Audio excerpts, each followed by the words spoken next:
So thank you everyone for coming today for our global coordination call. This has been on our pipeline for a while, and this topic we have been discussing a lot with the YWP steering committee. And we see this as something that all chapters they are struggling with. That's why we decided to host a global coordination call on building succession and legacy in YWP country chapters. And if you check the list of participants, we have some older chapters and some very new chapters. So Thailand and Tanzania, our baby chapters, I would say, recently created, and they are here to learn and to also to meet the other chapters representatives. So let me move here. Today, your host and speaker is going to be me from the secretary, but also like Chelsea from the YWP steering committee and Natalie. Natalie is the chair from the UK chapter and is also part of the YWP steering committee. But something very important that I want to highlight that today, the format that we created for this global coordination call means that all of you are also going to be speaking a little bit. So please be prepared to open your mics and also post in the chat in case you cannot open it because we are not here for you. So today's going to be like very much interactive. How we have scheduled the meeting for today. So I'm going to do this introduction and housekeeping. Then we'll hear some words from from Chelsea from the Wide Steering Committee. We'll have an overview about the challenge that chapters faced. And we're going to go for some practical examples and next actions. And you all be hearing from Natalie in terms of what she has done with the OK chapter. Then we have a Q&A and a lot of discussions and some final remarks from Chelsea and myself on this. I just want to remind you all that you're free to introduce yourselves in the chat, so you can use it as much as possible. You can share your social media. While we are speaking, you don't need to open your mic, but in the times that we have allocated for the discussions, please, we really want to hear your thoughts and your comments about it. And I will be sharing these slides later with all the chapters that requested by email. Some of the housekeeping rules that you're probably familiar with. This is really an inclusive event, so please remember to respect everyone that is attending here. Be honest with yourselves and the others, and the discussion that are happening here stays here in this call, and treat everyone fairly and equally during the meeting. I know that a lot of you are getting new members. Some of them are not already like IWA members, so I want to highlight the importance of making sure that your chapters members, they also become IWA members. So here are some of the information that we have in terms of what a YWP that is a member of IWA can do it. And I also know that some of your chapters are currently like in transition from their management committee, and some of you are going in this transition of being young water professional to a senior professional. So if you're over 36-year-olds, you cannot be part of the chapter as an active member, but you can definitely be part as a supportive and maybe even as an advisor on this. And in case you have any other questions, please feel free to reach out. And for those that are attending the meeting today, and they are not IWA members yet, because we understand the chapters, they have members and no members. These are some of the exclusive opportunities and discounts that we have for our membership. So without further delay, Chelsea, I will hand it to you. Thank you, Isabella. My connection is a little bit in and out lately, so just let me know if any issues. But hello, everyone. For those who I have not met yet, my name is Chelsea. I am chair of the IWA YWP steering committee. and also involved in the Australia chapter. We have just recently gone through a leadership transition. So I was the previous chair, but have recently handed over to Jeremy and Chris, who I think pretty sure I've seen on the call. Um, and yeah, but I am currently based in Cambodia. So yes, thank you again for joining. I think it is a topic that we have been discussing within the steering committee, and I think amongst the YWP community for a while now. I think we understand being involved in the YWP committees and chapters. It is a voluntary role that you have. So we do understand that there are times that things ebb and flow a bit in terms of level of engagement for some of our chapters, and it can be a bit challenging to figure out how we can build that strong team so that we can have ongoing engagement and a sustainable chapter over time.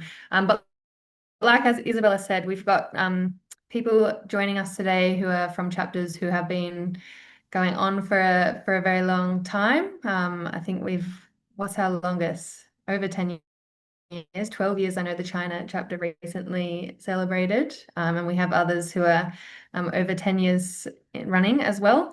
And we do, of course, have our newer chapters. So yes, like Isabella said, we do hope for this to be quite an open discussion today. We will have one presentation a bit later from Natalie from the UK chapter, but we really want to hear from you, and we will be covering off some of those challenges, but then also looking at some tips and advice and best practice for how chapters can kind of manage that succession planning.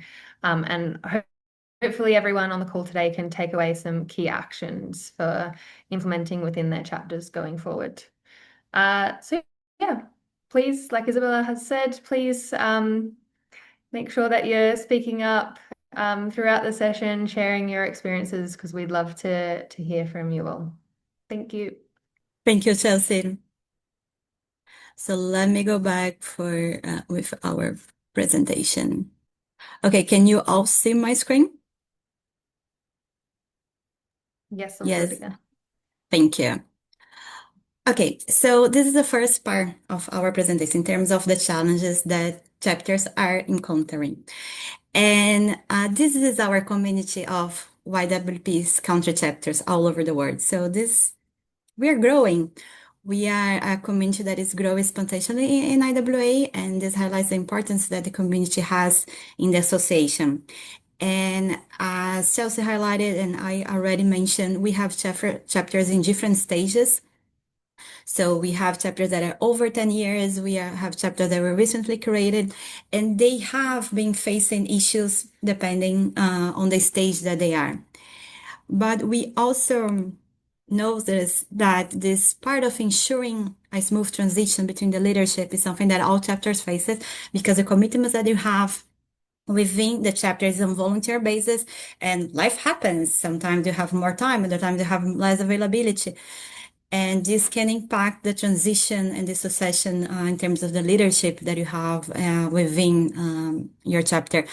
But in order to make sure that you have a strong succession practice within your chapter, this is something that needs to be discussed and something that needs to be planned accordingly on this. And if all chapters they are able to do this, if they are able to ensure this smooth transition, this is a way that they can achieve their goals that are stated in their proposals, in their constitutions, and even the work plans that they submitted like annual to us, but also to contribute to the mission that we have in IWA to support the development of the global YWP network. Why succession planning matters. It can help to ensure smooth transitions between the leaderships that you have. It safeguards institutional memory and knowledge. It can keep chapters resilient, innovative, and impactful. Helps to empower the next generation of YWPs.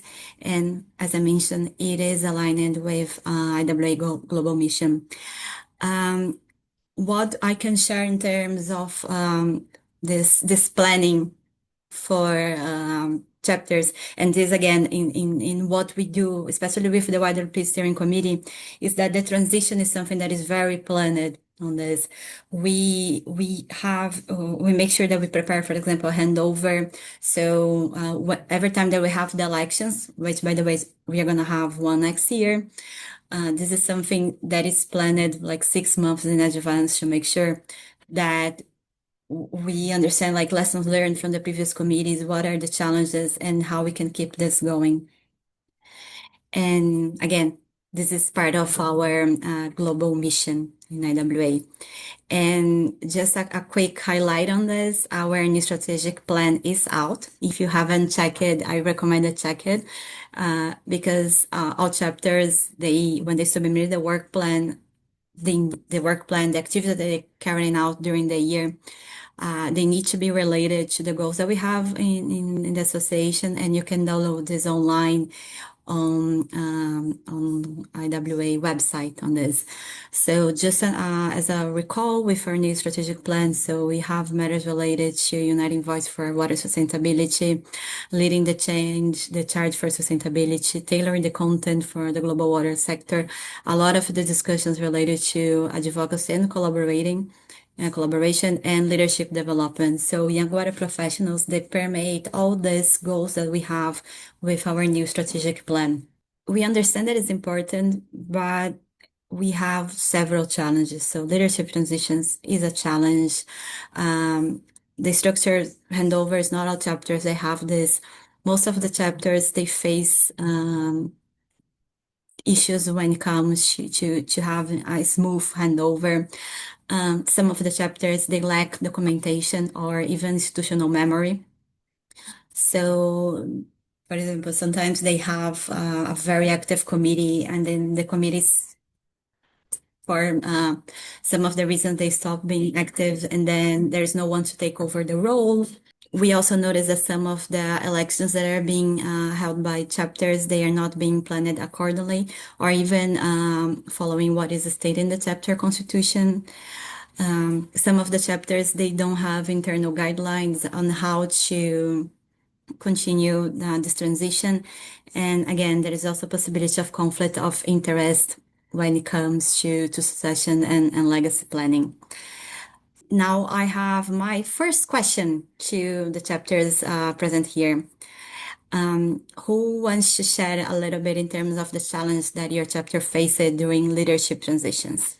Do we have a volunteer or do I have to pick someone?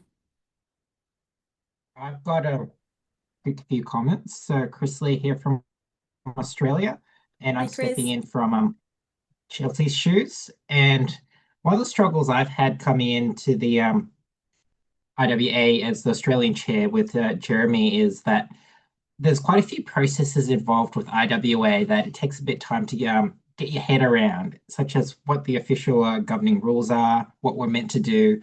And in an Australian context, it's a bit different in that we respond to both IWA and Australian Water Association. So it's what is our exact role between the two? Chris, thank you for sharing on this. So for the others to have also an understanding of situations, when it comes to YWP country chapters, we have countries that we have both the chapter and the governed member. Then we have countries without the governed members and only the YWP chapter. And we have countries only with the governed member and no country chapter.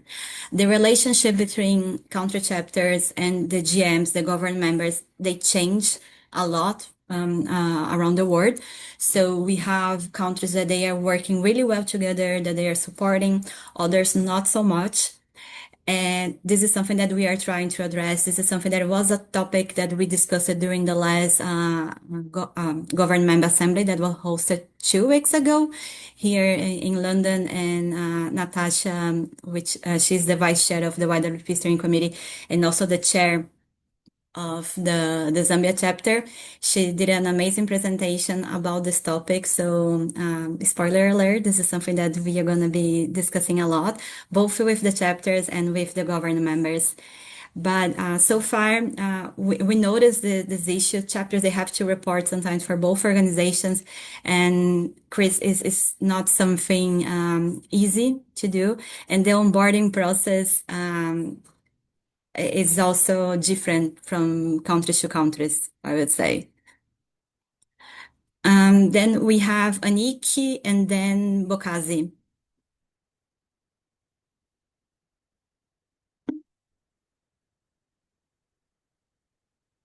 Aniki, you're muted. Okay, I think I'm not here now. Can you hear me? Yes. Okay. It's great because it's hitting all the nerves that Pakistan chapter has been gone through. So the leadership transition issue that Pakistan chapter had initially faced or is facing currently was because when the Pakistan chapter was initially formed, there was a member of founding committee and the people were very passionate about it. And then and predominantly when a chapter is formed, it's usually the people who are somehow related to water in their academics, and a less proportion of the professionals are actually there. But when they passed out, so all of the peers that I had initially trained, I faced a brain drain, and the people who had helped me get the chapter up and running, they had to relocate due to higher education. They had to relocate due to better job opportunities, and then they were not having enough time to really give back to the chapter they initially helped build. So that's one issue. And with today's session, I would be really happy to know if any other senior chapters have gone through this and how they have coped up with this case.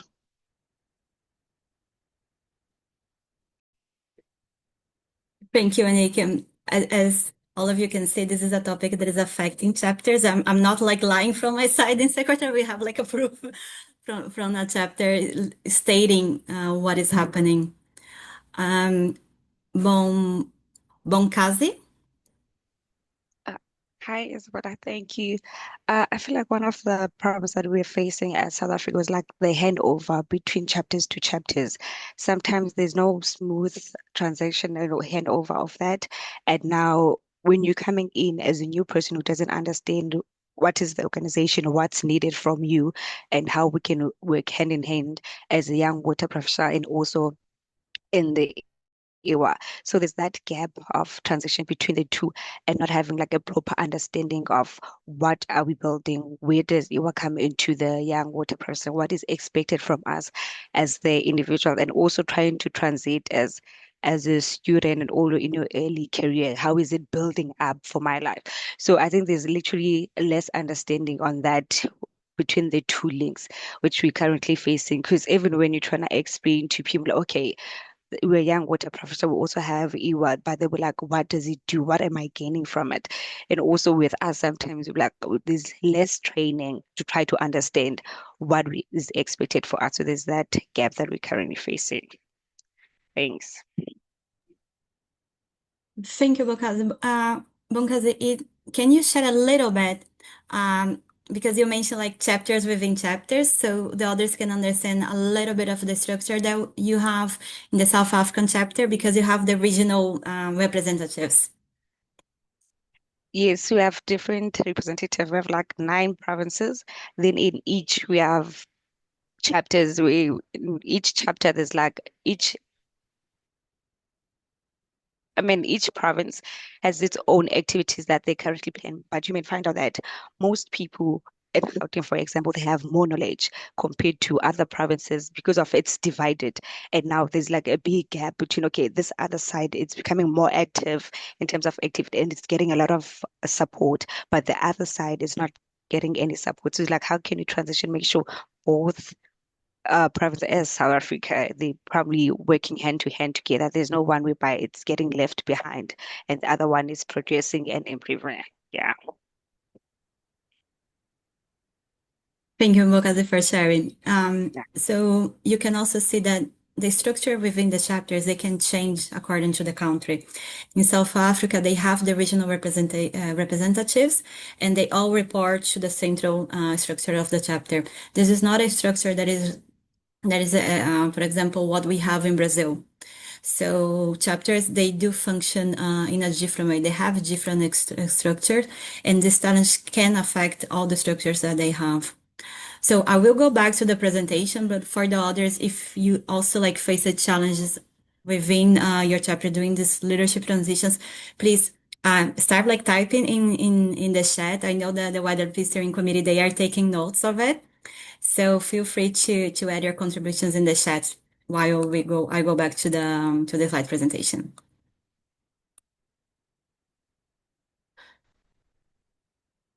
Okay.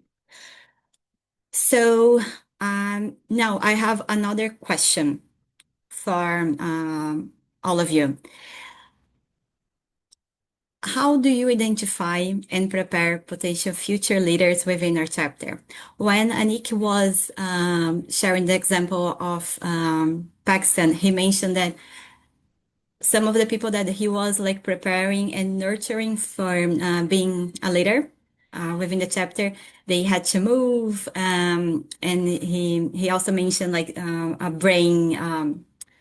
Anik, what was the word that you used? Like brain escape or something like this.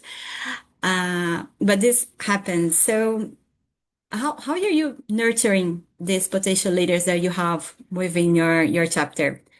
Have you ever like started like identifying the potential leaders that you have it? Any example? And let me post the question here in the chat.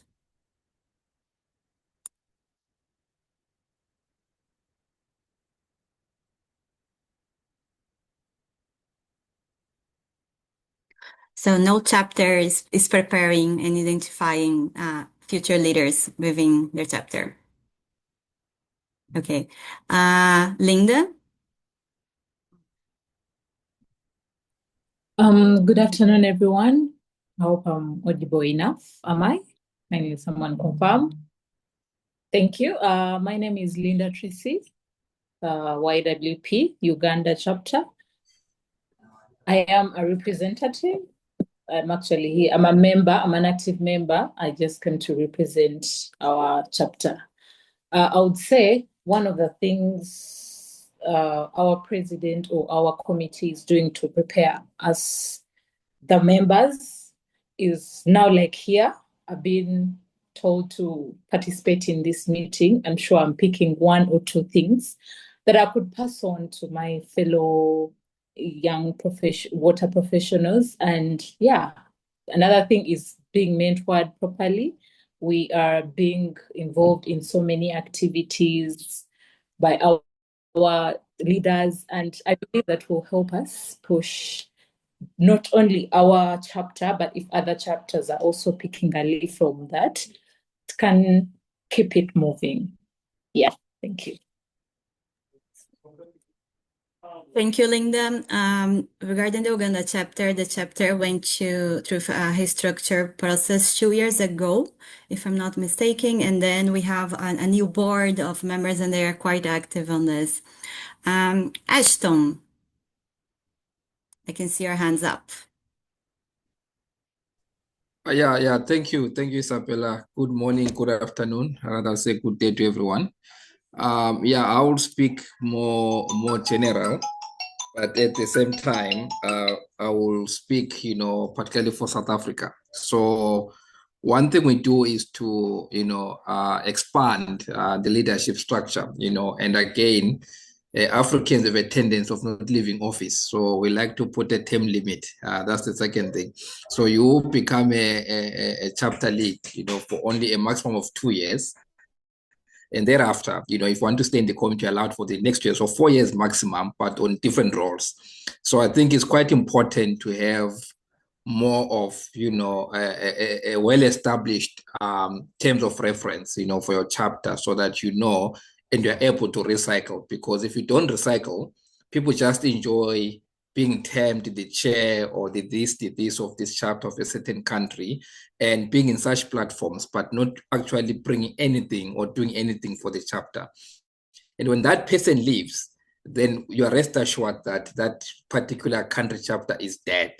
So what we do is to ensure that you reduce the term limits and you allow people to change roles so that they can bring new ideas on a certain role. And then you've got that infusion of ideas.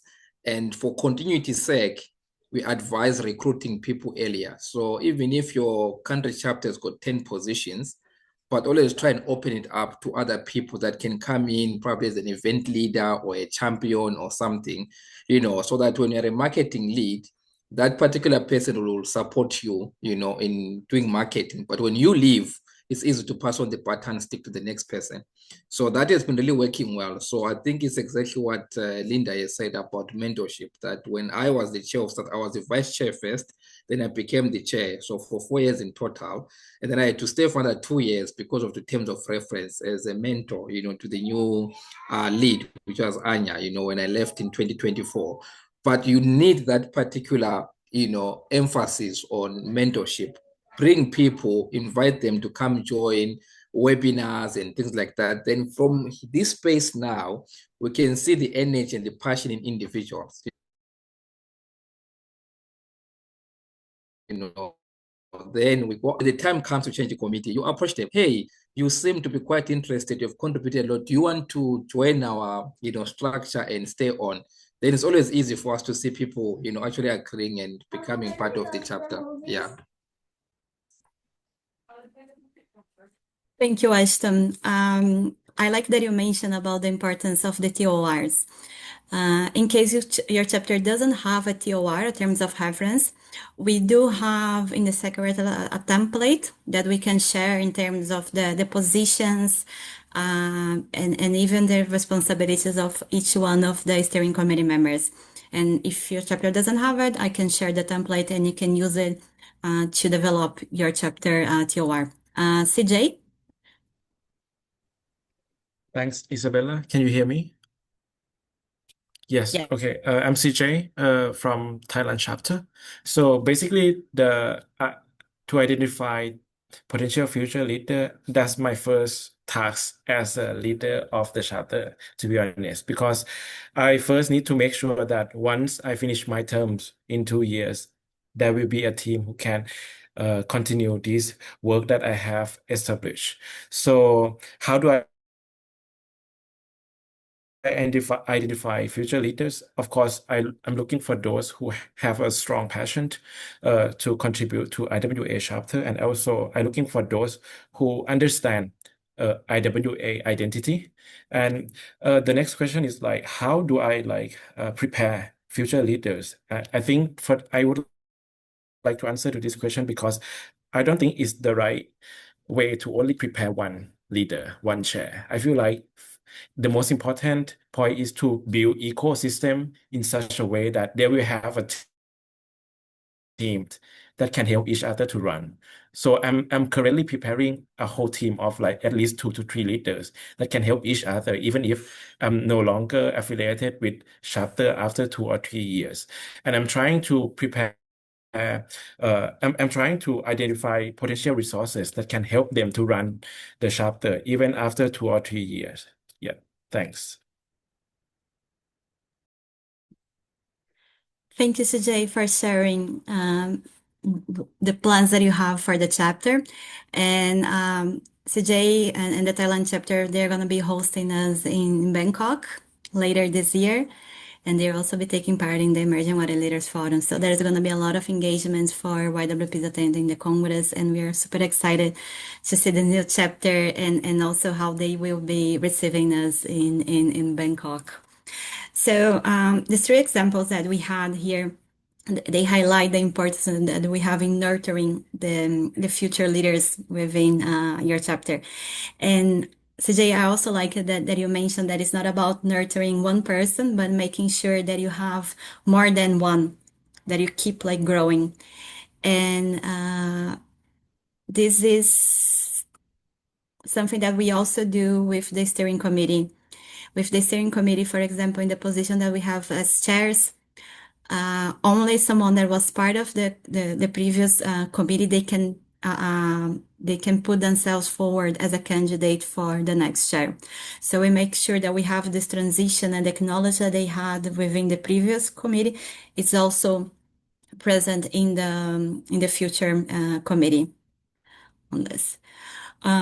So I will be moving with the presentations, with the slides, but again, feel free to post in the chat. I saw that Ireland, Pakistan, and Germany, they are already like starting sharing some of the issues that they are facing. So please continue doing this because we are collecting everything.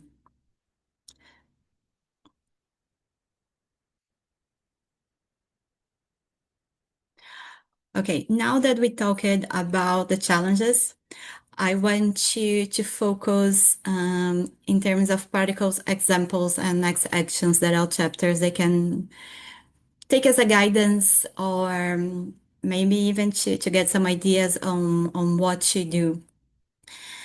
So here I would like to share some of the tools that we have identified in IWA that chapters they are doing in terms to ensure that they have this smooth leadership transition. So what you see here in terms of having like a leadership handover guide, a shared digital workplace, mentorship, transitional meetings, succession timeline, and evaluation. This is something that chapters they are already doing. And some of this practice, they are also incorporated in what we do with the YWP steering committee. So our recommendations that the chapters they create this handover guide, this handover document. So each one of the positions that you have, like chair, vice chair, social media manager, partnerships, they can start like mention about the activities that they hosted, the challenges that they faced, maybe key stakeholders that they engaged within the chapters. So they will have this living, almost like a living memory about the projects, about the chapter per se, and then the importance of having a shared digital workplace. So Google Drive, SharePoint, Notion, Slack. So like a platform that everything related to the chapter is there. You can also, for example, use Connect Plus. On Connect Plus, you can add the documents that you have within your chapter. Everything can be saved there. So, for example, once a chapter is created, they will have like a proposal, a constitution, and a work plan. All the chapters, they can upload these documents on Connect Plus. So all the members, they can access. If you have elections, you can check and extract these documents from this. Then in terms of mentorship or even like creating this shadowing period, some of the chapters, they have a mentorship program, not only internal with the chapter, but also externally with other leaders. And during the transition process from the previous leadership to a new one, they create this shadowing process. So the new chair will have the support from the previous chair for, like 3 months, just to make sure that they have it. Hosting transition meetings. This is something that we do with the YWP steering committee. So every time that we have this a new election and a new committee come forward, we will organize a hybrid meeting to make sure that they can meet each other, and then each one of the committees, they organize themselves meetings to do these transitions. Then a succession timeline in terms of elections, onboarding, and term limits, and even this evaluation and feedback loop. So what has worked, what has not worked. So kind of lessons learned report. And in terms of practice for preserving institutional memory, again, it's very important that you save everything that is related to the chapter in a platform that all the members they can access. So this can also help the chapters to be hold accountable for their actions. So make sure that all the meeting minutes you have a template for it, like reports, event planning. Create like a repository in which you can find all the activities, all the events, even like postcards that your chapter has created for online events and activities. If you have like a field trip, put it there, all the photos. You can also create like an alumni network. So you can use the former leaders of the chapter as an advisors to the chapter. So this can also help you grow. Hey, record all the events that you hosted online. So if you're doing, I don't know, like a workshop, online training, webinar, like, or even like a meeting, record it and have it like saved. And make sure that you keep at least one position, like one overlapping position. This is what we do with the YWP steering committee. So in order to be the chair, to be a candidate for the chair, you need to be in the previous committee. In terms of how to strengthen inclusive leadership, so follow the criteria that you establish during your constitution for the selection process. Have a clear election nomination criteria. That's why it's also important to have a clear terms of references for each one of the roles that you have. Have leadership rotations, similar to what Ashton has mentioned. Create and carried on like capacity building workshops or training on leadership facilitation, project management. In the YWP steering committee, we have the careers subcommittee. So Hyatt, I think that Hyatt is present in the meeting. I saw his name like popping up. So Hyatt, if you're attending the meeting, because I cannot see your video right now, posted in the chat, because Hyatt and Francisca, they are carrying out a career building series. So this is something that can also help your chapter.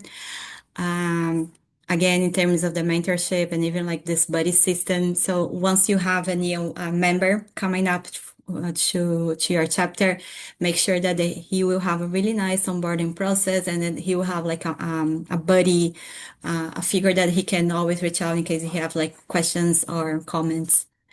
Diversity in IWA, as you are aware, we encourage gender balances, geographical representation in all the committees. So making sure that your committee also reflects this. You can create mid-level positions such as project coordinators, event leads. If your chapter is organizing an event, instead of putting all the responsibility within the chair of the chapter, you can split the responsibility and bring in like someone to help to support on this. And recognition and motivation. So everything that your leaders do, you can like maybe celebrate it. The Canada chapter, they have their own award system. So maybe this is something that can also help other chapters to nurture their leadership. And now I will hand over to Natalie from the UK chapter to share a little bit what happened with the UK chapter and what they have decided to do.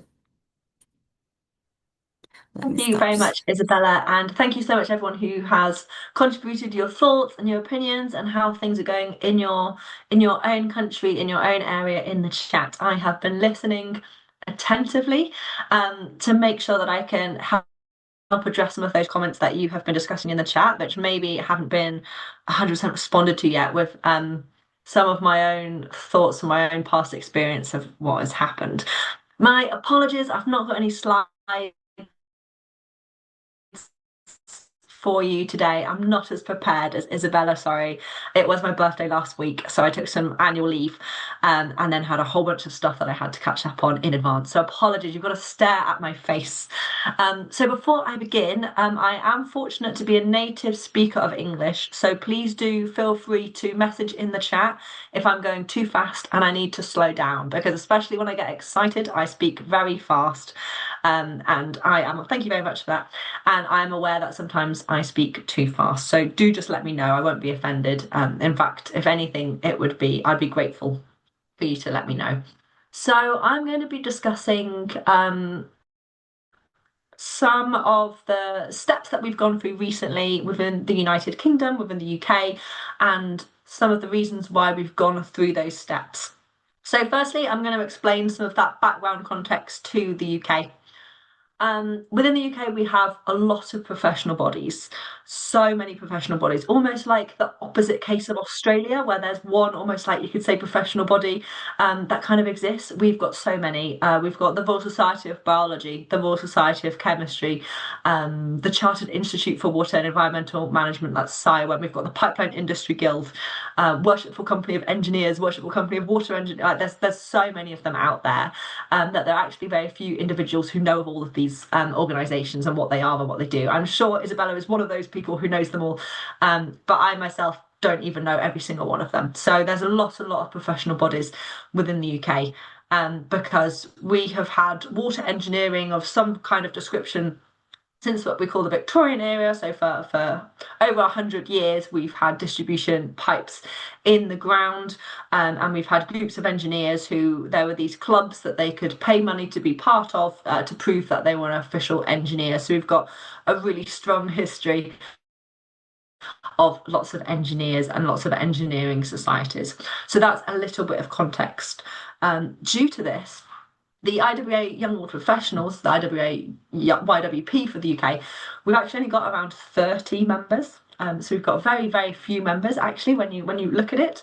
And I know a lot of people in the chat have been commenting about that you're concerned with your lower numbers of members that you've got within your area. We don't actually find that in the UK to be a problem, an issue, and that's something I'm going to touch on a little bit in a little bit of time. Lots of these professional bodies, their main focus are on running regional events.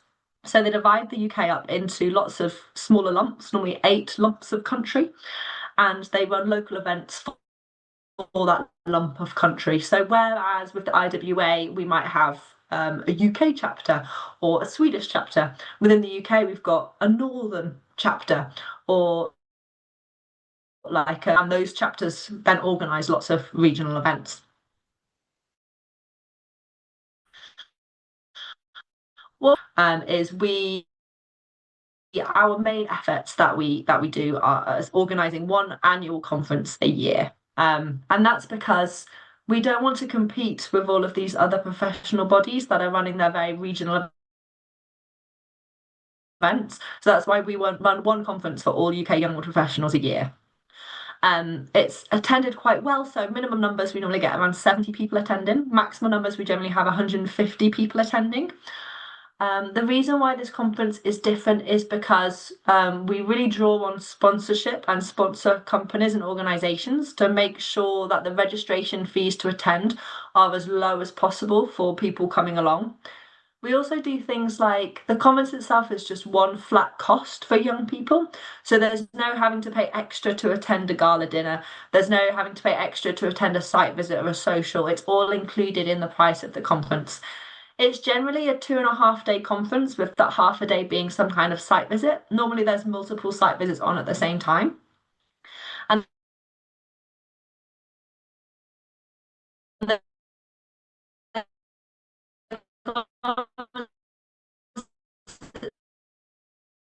self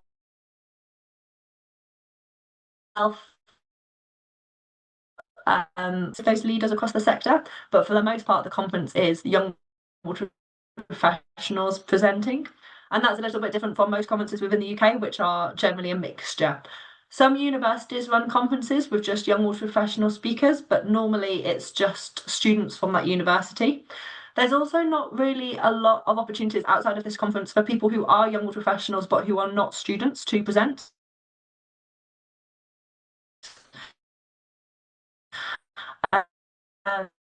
Side anyone in the sector's abstract submission. So that's why we organise this conference. We've been organising it now for about 23 years. The UK is one of the oldest running chapters within the IWA, so it's existed for a long time. before my time, before I started as chair of the UK Young Water Professionals, this conference actually used to be organised by the GM. So it was organised by IWA UK, i.e. not Young Water Professionals. So it was organised by them. And since I've taken over, it's now run by myself. So I organised the first conference, and it was really good. We had a really good conference. I decided to organise it in South Wales at my undergraduate uni for the nostalgia of getting back to stay in halls of accommodation. And I got to meet up with all my friends while I was there. It was quite embarrassing, but I went out clubbing to the places that I used to go clubbing when I was an undergraduate. They were just as bad as I remember, but it was good for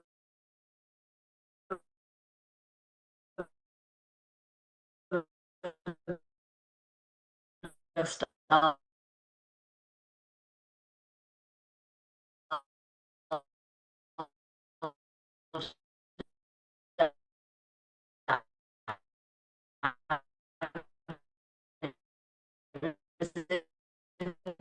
Interesting to us. I think you've got to be getting something from your voluntary experience. By getting something, I don't mean claiming on expenses. I mean something like you're developing your professional development, or there's some kind of skills that you're gaining. But by organising this conference a second time, I knew that I wasn't going to be building any new skills or different skills to organising it a first time.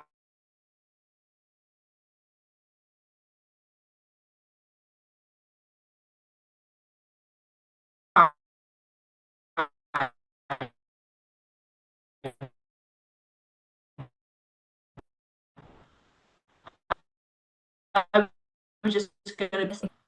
So that's what we did. I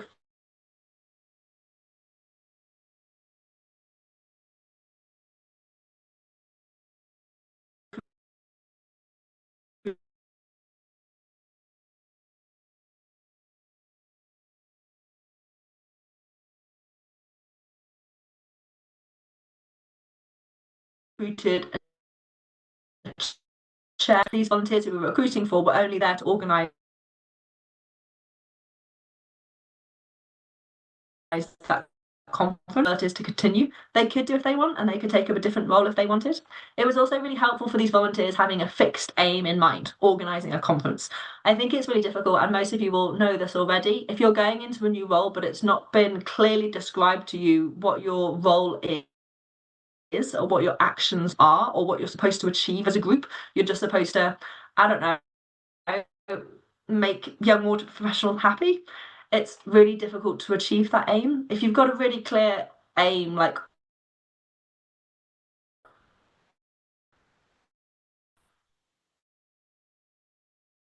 organize, we recruited a new group every year. Maybe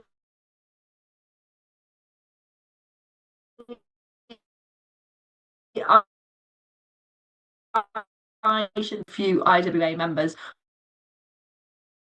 We also needed a way to have people who are members of other voluntary organisations be part of our committee. So being involved in this subcommittee of the IWA, specifically for organising the conference, allowed us to have volunteers, but they didn't necessarily have to be IWA members. So that is what we did to help increase our number of volunteers.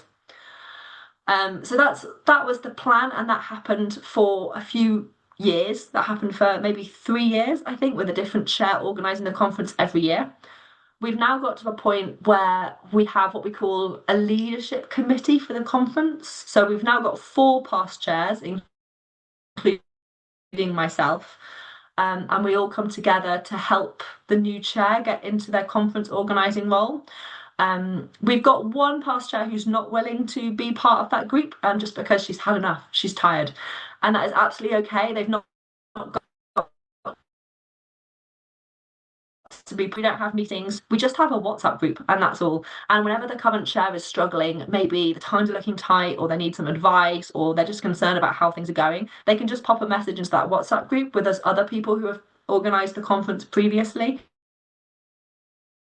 and we can offer advice or help or offer to step in if needs be. Another thing that happened when I took over the role of chair to organise this conference is I was really interested in creating stronger links between the IWA, the Institute of Water, and some of these other organisations.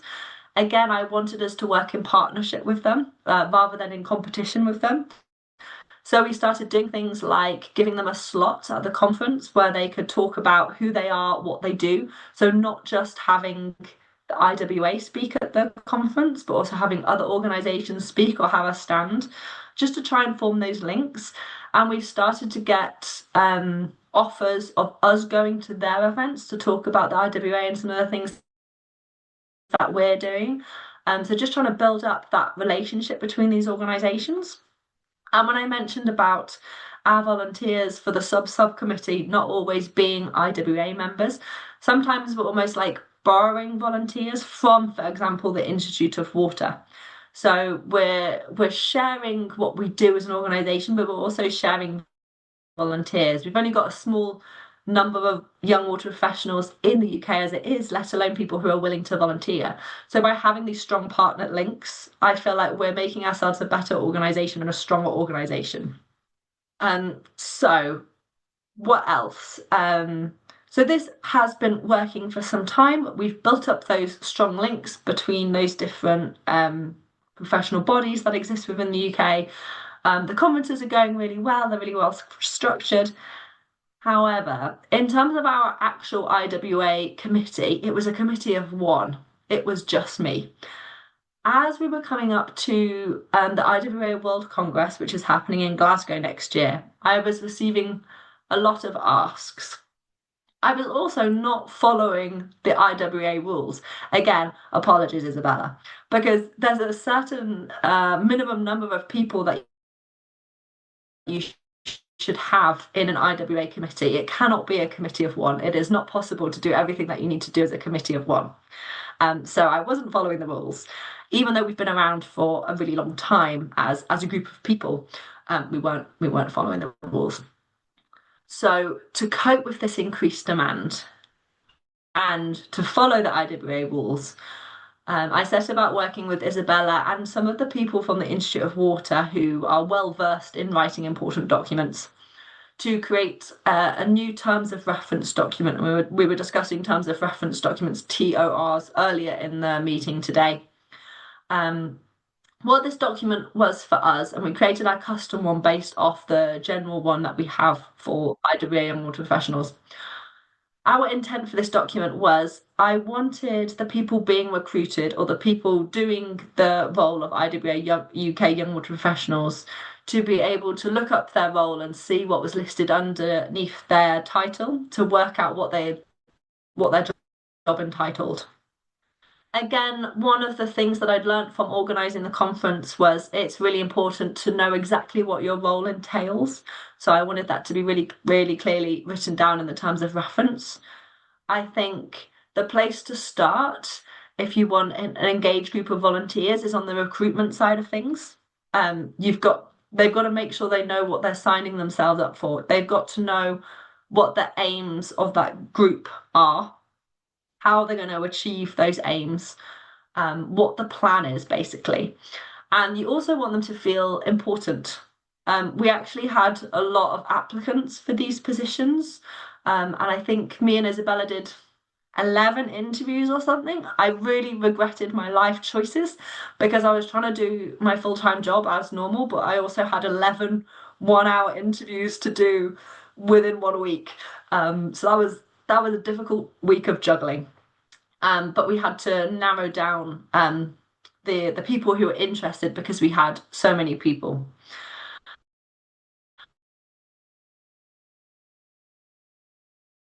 Actually, for me as a person, I felt like the opportunity to conduct the interviews was a great professional development opportunity for me. So unlike organising the conference again, which I'd always to me and something I've not done as part of my day job before, so that was really valuable experience for me to do.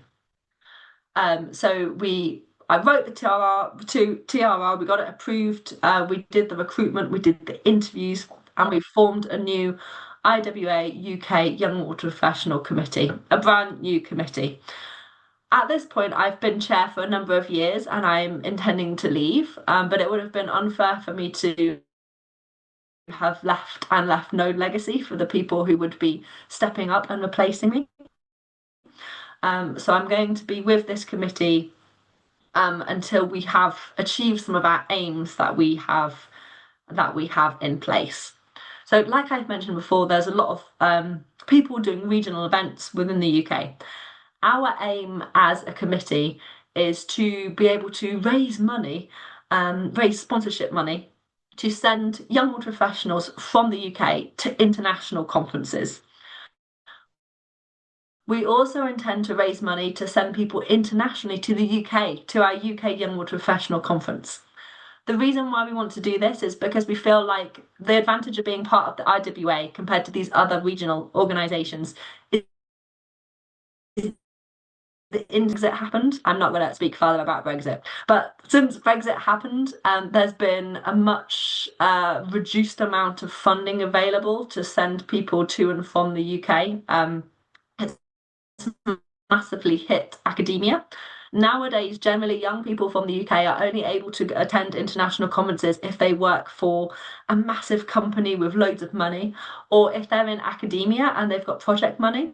But one of the issues with using academic project money, and I was in my own situation of this when I was doing my PhD, I had a choice when I was doing my PhD to use that money to get DNA samples analysed or to attend conferences, and it's not a very nice situation to put people in, and it really limits the travelling people are able to do.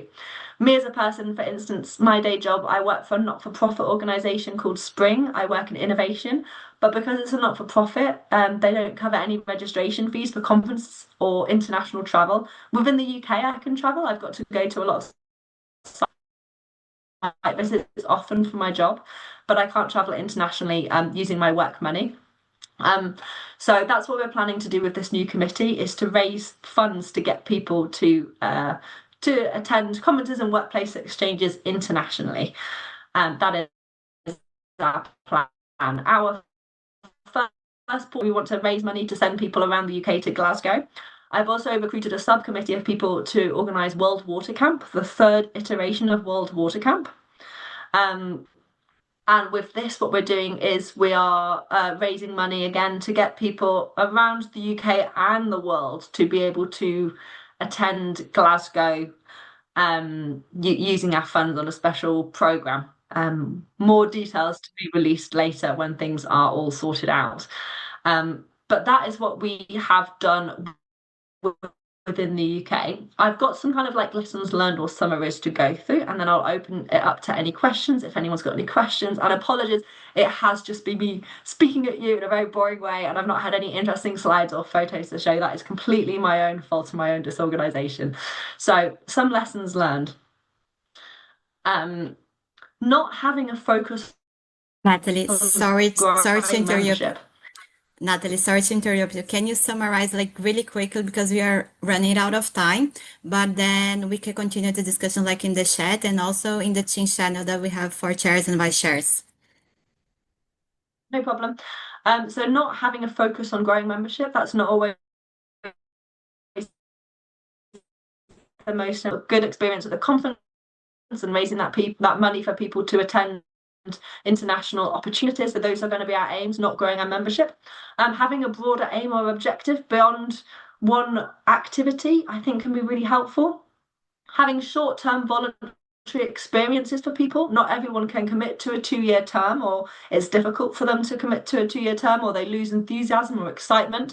So having a variety of length of volunteering experiences we found helpful. Having well-defined roles and time expectations.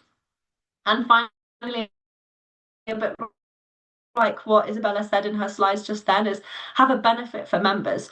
We offer Young Water Professional conference discount with the conference that we organise, of maybe it's just £50, maybe they can attend for free. It depends what sponsorship money we manage to gather.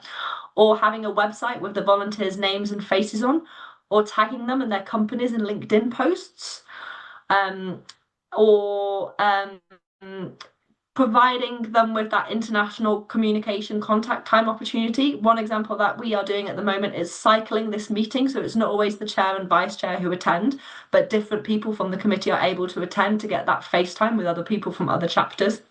and finally doing other things. So for instance, awarding a Volunteer of the Year award. So those are some ideas and some lesson learned from me. Hope you have enjoyed.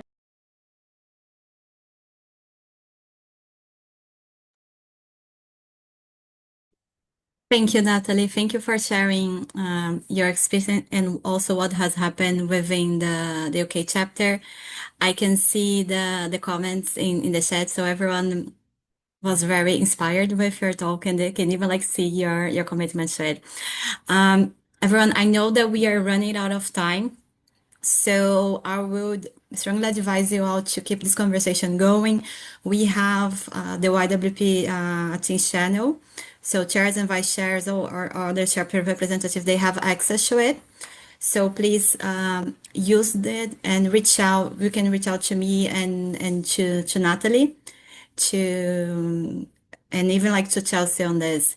And so as we are really running out of time, Chelsea, I will hand over to you so you can do your final remarks. And then I just want to share about some upcoming events that are coming for YWPs.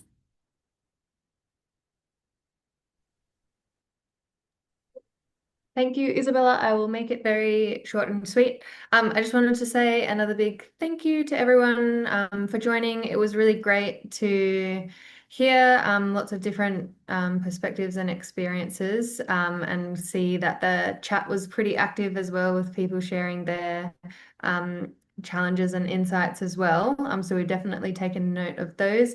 And another big thank you to Natalie for sharing your insights and experiences with the UK chapter. And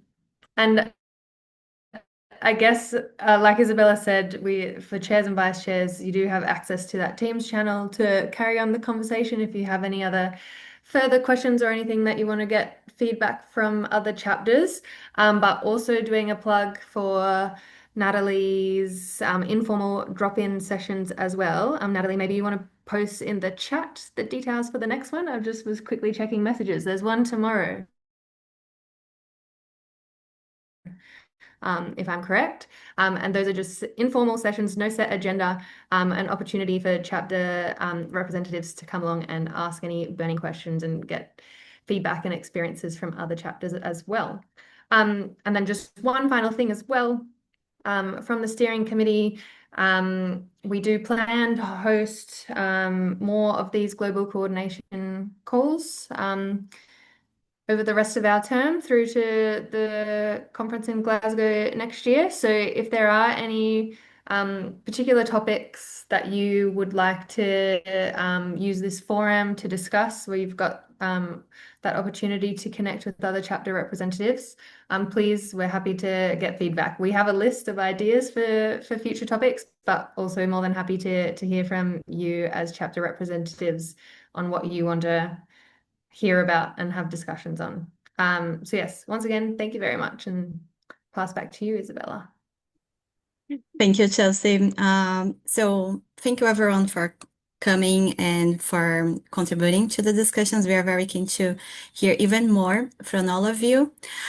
So let's keep this conversation going. In terms of the next global coordination call, is going to be in January or February next year. We are still setting up the date, but please bear in mind that it's going to be in the beginning of 2026.